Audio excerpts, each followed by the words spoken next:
اعوذ باللہ من الشیطان الرجیم، بسم اللہ الرحمن الرحیم۔ آج ہم نے پڑھنا ہے بیٹا ہمارا مصنوعی تنفس آرٹیفیشل ریسپائریشن، پیج نمبر 252 سے۔ یہ ہمارے CMW community mid wife part first کے لیکچر چل رہے ہیں بیٹا۔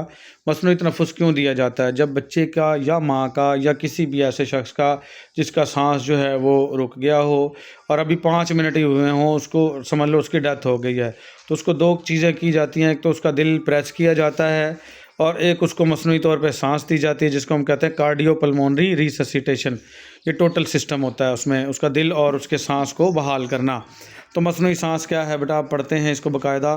بعض اوقات مختلف وجوہ کی بنا پر مریض کا سانس رک جاتا ہے اور اس کے لیے مصنوعی طور پر سانس بحال کرنے کی کوشش کی جاتی ہے۔ اس طرح کی سانس کی بندش اور اس وجہ سے مصنوعی سانس کی ضرورت مندرجہ ذیل صورتوں میں ہو سکتی ہے۔ نمبر 1، کیا کسی حادثے کی صورت میں سانس رک سکتا ہے اور مصنوعی سانس کی ضرورت پیش آ سکتی ہے۔ پانی میں ڈوب جانے سے سانس رک سکتا ہے اور اس صورت میں بھی مصنوعی سانس دینے سے قبل لازم ہے کہ پیٹ سے پانی نکالا جائے، منہ سے گارا مٹی وغیرہ صاف کر کے سانس کا راستہ بحال کیا جائے۔ یہ نہ ہو کہ آپ پہلے اس میں پانی موجود ہے اور سانس دھکیلنا شروع کر دو اور پانی اور ہی اندر جائے۔ پہلے اس کے منہ سے پانی نکالو، گارا مٹی نکالو سانس دینے سے پہلے۔ پھر زہر خانی کی صورت میں مصنوعی تنفس کی ضرورت پیش آ سکتی ہے۔ اگر یہ پتہ ہو کہ زہر اس نے کھایا ہے تو پھر اس کو منہ کے اوپر منہ رکھ کے سانس نہیں دیا جاتا۔ پھر اس کو بیٹا ایک ایمبو بیگ ہوتا ہے، غبارہ ٹائپ، جو بچے ہاسپٹل میں کام کرتے ہیں ان کو پتہ ہے، تو اس سے سانس دیا جائے گا مصنوعی۔ پھر آ جائے گا منشیات کے استعمال سے سانس رک جاتی ہے اور مصنوعی سانس کی ضرورت پیش آتی ہے۔ کچھ لوگ ہوتے ہیں بیٹا ہیروئن کو ناک سے سونگھ لیتے ہیں، نیزل سنیف اس کو بولتے ہیں، تو اس میں مریض جو ہے وہ بریتھ لیسنس ہو جاتا ہے، سانس اس کی تنگ ہو جاتی ہے یا رک جاتی ہے، یا اتنی رک جاتی ہے کہ اس کو سائنوسس ہوتا ہے، اس کے ہونٹ، بازو، گال نیلگوں ہو جاتے ہیں، نیلے پڑنا شروع ہو جاتے ہیں، اور وہ 4 یا 5 منٹ بعد ایک لمبی سی سانس لیتا ہے اور یہ بھی کنفرم نہیں کہ 4-5 منٹ بعد اس کی سانس آئے بھی گی کہ نہیں، تو نشہ والے کو بھی سانس دی جاتی ہے۔ ہارٹ اٹیک کی صورت میں بھی بعض اوقات سانس رک جاتا ہے، یعنی دل کا اٹیک ہوا اور مصنوعی تنفس کی ضرورت پیش آتی ہے۔ کسی شدید بیماری کے حملے میں بھی اس کی ضرورت پیش آ سکتی ہے۔ زہریلی گیس سے سانس رک سکتا ہے، گھروں میں گیس کے ہیٹر سے ایسی صورتحال پیدا ہو سکتی ہے۔ اس چیزوں کو بیٹا اچھے سے رٹا مار لیں اگر کوئی آ جائے یہ سوال، تو آپ کا 3 گھنٹے ہاتھ نہیں رکنا چاہیے اور آپ بس لکھتے جائیں، جیسے سپیڈ سے میں بولتا جا رہا ہوں ایسے لکھتے ہی جائیں آپ۔ کمرے میں گنجائش سے زیادہ افراد سونے سے کاربن ڈائی آکسائڈ کی مقدار بڑھ جانے سے بھی ایسا ہو سکتا ہے۔ اکثر اوقات سردیوں میں لوگ بیٹا ہیٹر چلا کے سو جاتے ہیں اور اس سے کاربن مانو آکسائڈ پیدا ہوتی ہے، جو کہ انتہائی خطرناک گیس ہوتی ہے، اور وہ جو آکسیجن، کچھ تو کمرے میں بند کمرہ تھا، انسانوں نے اپنے سانس کے لیے آکسیجن یوز کر لی اور کچھ کاربن مانو آکسائڈ کے ساتھ آکسیجن استعمال ہو گئی، اور کچھ جو جلنے کا عمل ہے، برننگ کا عمل ہے، اس سے بھی آکسیجن یوز ہوتی ہے، تو دم گھٹ جاتا ہے اور لوگ ان کو اتنا بھی وقت نہیں ملتا کہ وہ اٹھ کے دروازہ کھول لیں تاکہ باہر سے آکسیجن اندر آ سکے، بس وہ سوئے کے سوئے رہ جاتے ہیں، پڑے کے پڑے، اور ان کی موت واقع ہو جاتی ہے۔ تو اس لیے جو سا ہے بیٹا زہریلی گیس سے سانس رک سکتا ہے اور گھروں میں گیس کے ہیٹر سے بھی ایسی صورتحال پیدا ہو سکتی ہے۔ کمرے میں گنجائش سے زیادہ افراد سونے سے کاربن ڈائی آکسائڈ کی مقدار بڑھ جانے سے بھی ایسا ہو سکتا ہے۔ سیوریج کی صفائی کے دوران گیس کے باعث ایسے ہو سکتا ہے۔ بالکل بیٹا جو سیوریج کی صفائی کرتے ہیں، جو ہوتے ہیں گٹروں کا کام کرنے والے لوگ، اگر وہ احتیاطی تدابیر اختیار نہ کریں تو گیس سے بھی دم گھٹ کے موت ہو سکتی ہے۔ کان میں کام کرنے والے افراد میں بھی آکسیجن کی کمی ہو سکتی ہے۔ کان کا مطلب یہ اپنا کان نہیں ہے، وہ کان ہوتی ہے بیٹا جیسے کوئلے کی کان، لوہے کی کان، وہ سرنگیں بنی ہوتی ہیں، کوئلہ نکالتے ہیں، نمک نکالتے ہیں، تو سونا اور ایون کے ہیرے وغیرہ کی بھی کانیں ہوتی ہیں، ٹھیک ہے۔ تو بہت نیچے تک اور لمبی لمبی سرنگوں میں کھدائی کی ہوتی ہے، تو اس میں بھی آکسیجن کی کمی ہو سکتی ہے۔ خوراک کا لقمہ پھنس جانے سے بھی سانس رک سکتا ہے، جس کو چوکنگ کہتے ہیں۔ اچانک خناک جھلی بننے سے، خناک کہتے ہیں بیٹا یہ گردن، گلے میں، حلق میں جھلی بن جاتی ہے، تو اس سے بھی ہو سکتا ہے۔ سانس کی نالی کی ایڈیما کہتے ہیں سوج کو، اگر سانس کی نالی سوج گئی تو اس سے بھی ایسا ہو سکتا ہے۔ بوڑھوں میں بلغم کے پھنسنے سے بھی ایسا ہو سکتا ہے کہ ان کا سانس رک جائے۔ اگر مصنوعی تنفس کی ضرورت پیش آئے تو اس کے لیے مختلف طریقہ کار اختیار کیے جاتے ہیں۔ تو اوپر بیٹا جتنے بھی ہمیں بتائے گی چیزیں ان میں سانس رکے گا، اور اب جو بتائے جا رہے ہیں تو اگر سانس رک جائے تو سانس دینا کیسے ہے، ٹھیک ہے۔ سانس رک گیا، مصنوعی طور پہ کیسے سانس دیا جائے گا؟ تو پہلا ہے سلویسٹر کا طریقہ۔ اس طریقہ کار کو اس طرح اختیار کیا جاتا ہے کہ مریض کو زمین پر چت لٹا دے،